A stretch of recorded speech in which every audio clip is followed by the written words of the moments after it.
Hello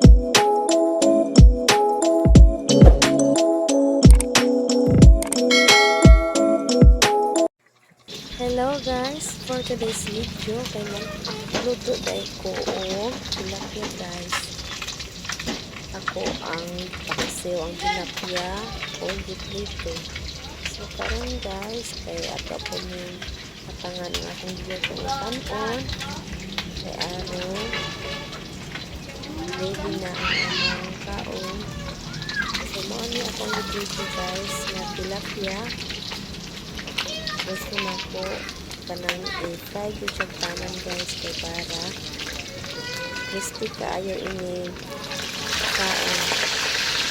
Muna kaon tilapia guys. Ako rin itong gawin pakuan sa mantika. Gusto na ko palutuin sa mantika guys pero mura na ang mantika guys 1/4 ra. Ang ibang ano tilapia og langis. Ang bangus ng gagmay.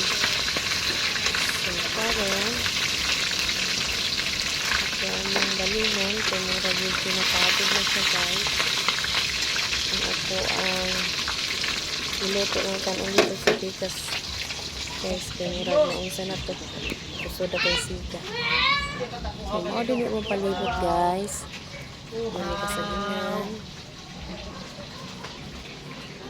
Saging sa gawas sa balay. Pero dili ko mong saging guys. Dili ko mong tinanin.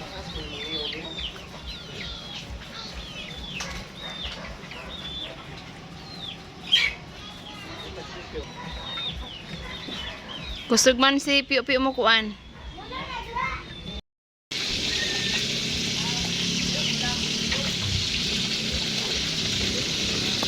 So, hapit na karon maluto ang akong paksiw nga tilapia guys. Ako din yung gisagulan og mga pasayan ng gagmay. Ang sayang kaayo og atong ilabay ang mga pasayan. So,